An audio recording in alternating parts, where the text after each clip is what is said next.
पौराणिक और दार्शनिक महाग्रंथ महाभारत, जिसका हर एक पात्र इतना परिपक्व, इतना सामर्थ्यशाली है कि इस महाग्रंथ की बहुत सी गाथाएं आज भी हम सभी को जीवन में धर्म पथ पर रहकर आगे बढ़ने के लिए प्रेरित करती हैं।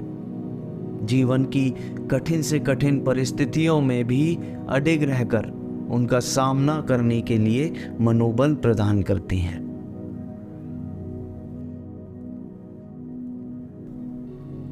नमस्कार दोस्तों, मैं आशुतोष शर्मा आप सभी का फिर से बहुत बहुत स्वागत करता हूं अपने इस YouTube चैनल पर। दोस्तों, आज मैं आपके समक्ष महाभारत के एक ऐसे ही महायोद्धा से संबंधित कविता पेश करने जा रहा हूं।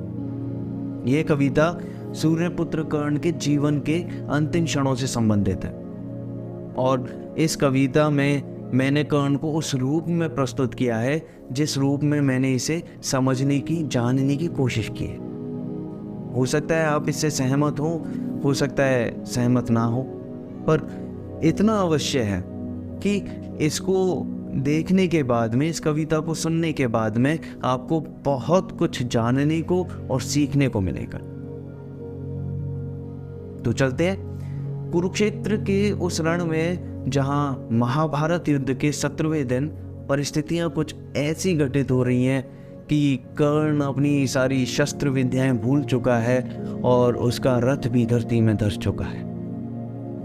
क्रोध से आतप्त अर्जुन कर्ण का वध करने हेतु संधान साधे तत्पर है।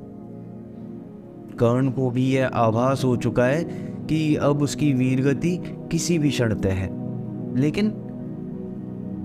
लेकिन फिर भी वह बहुत पीछे सा नजर आ रहा है। उसके अंतर में कुछ सवाल हैं, मन में कुछ द्वंद्व है, मानस पटल पर कुछ हलचल सी है। शायद वह इस जीवन के किसी निष्कर्ष पर पहुंचने की उधेड़-बुन में लगा हुआ है, परंतु किस निष्कर्ष पर?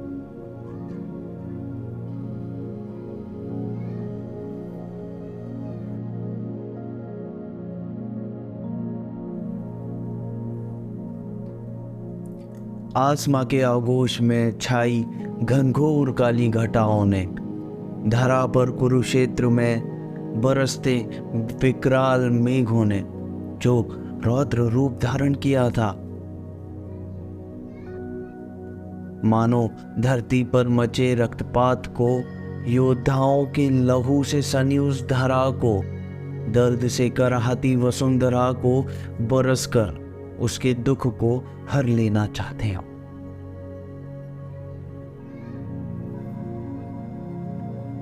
पहिया वक्त का फिर चुका था, करवट विपरीत ले चुका था। दारुण बीतते अंतराल में नियति ने अनोखा खेल रचा था। यह एक विचित्र सा योग था, आत्मा का आत्म से एक विचित्र सा वियोग था। अकाल मृत्यु ने जो खेल रचा था, पूरा भारतवर्ष उसका साक्षी बना था। अधर्मियों ने षड्यंत्र रचा था, महाभारत का युद्ध छिड़ा था, जिसकी असहनीय वेदना से सारा संसार रुंधन किया था। प्रवृत्तियों ने जो रूप धरा था, असंख्य तिलंगों का खून पिया था, जिनमें एक शामिल वह भी था जिसकी उपस्थिति नहीं यह युद्ध रचा था।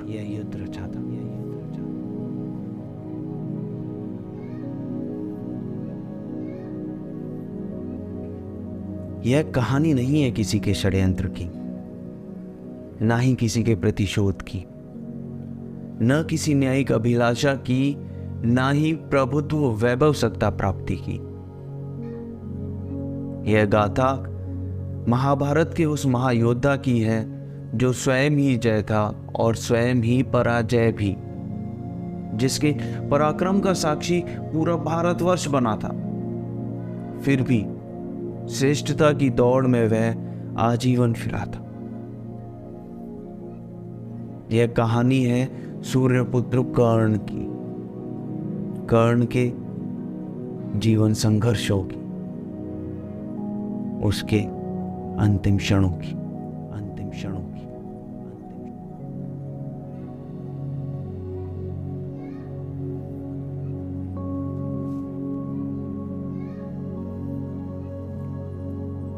निशस्त्र खड़ा रण क्षेत्र में, खड़ा सामने मेरा काल है। धंसा हुआ है रथ का पहिया, अर्जुन सशस्त्र तैयार है।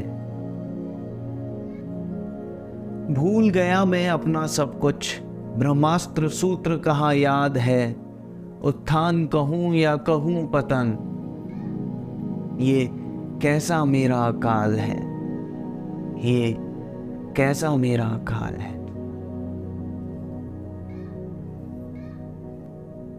इस क्षण जब मेरा सब कुछ छूट रहा है, अर्जित किया जो इस धरती पर मेरा सब कुछ लुट रहा है, तो वो दो रहा है।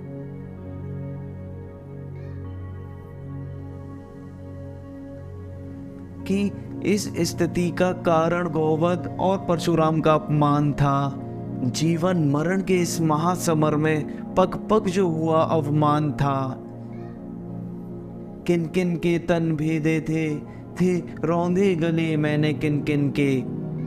सामर्थ्य श्रेष्ठता की राह में ये कैसा मुझसे पाप हुआ था, ये कैसा मुझसे पाप हुआ था।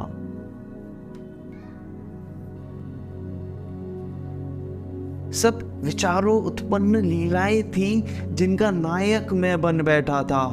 खुद पर गर्व का ढोंग करके क्यों अबूझ बाल सा भटका था।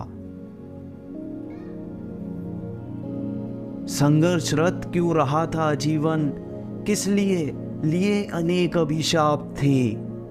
कर्म श्रेष्ठ या जाति श्रेष्ठ, सभ्य रीत में पिसे सारे अभिप्राय थे। हर मंजिल फरेब की बुनियाद थी जो घात लगाए बैठी थी। ऐसी दौड़ में जीवन बीता जिसकी नौक ही अकाली थी। आबरू बचानी बड़ी भारी थी जो लब्ध होकर भी अनुपलब्ध रही। मिथ्या ढारस में जिंदगी गुजारी थी, मिथ्या ढारस में जिंदगी गुजारी थी। और फिर कुछ भी तो ना मैंने चाहा था। सामर्थ्य जब से जागा था सब कुछ सहज ही आया था। कवच कुंडल बचपन से अंगराज्य दान में पाया था, अंगराज्य दान में पाया था।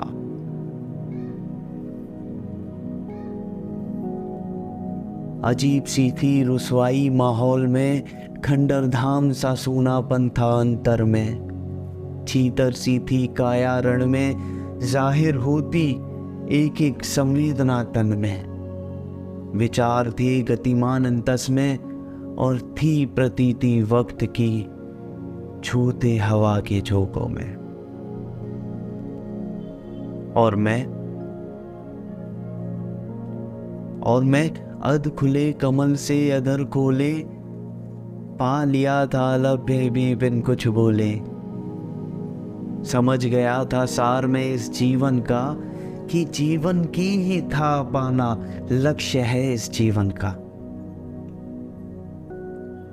मैं देख रहा था विचल होके, केशव बैठे निर्देशित थे सजल होके। गांडीवधारी संधान कर रहा था, रोम रोम क्रोध से उसका कांप रहा था। फिर माधव देख सहज मुस्कुरा दिए, करके इशारा सब समझा दिए। समय की ओर करके संकेत मुक्ति का बोध करा दिए। तभी अचानक चींटियां सी दौड़ी पूरे बदन में। खून का फव्वारा छूट गया, करा निकली मेरे आनंद से। वक्त वहीं ठहर गया। शायद कुछ बींद कर पार गया। सांसों की डोर उलझने लगी, आंखें बेहोशी से झुकने लगी। डगमगाते कदम गिरने लगे, हिम्मत एक दूसरे से बांटने लगे। धड़ाम से तन मिट्टी में मिला और जीवन चक्र वहीं थम गया। वह अर्जुन का अचूक शर था, अचूक शर था, अचूक शर था। तो दोस्तों, आपको वीडियो कैसी लगी कमेंट करके बताइएगा ज़रूर। बुक रिव्यू, कविताओं और कहानियों के लिए बने रहिए। जल्दी ही दोबारा मुलाकात होगी। धन्यवाद।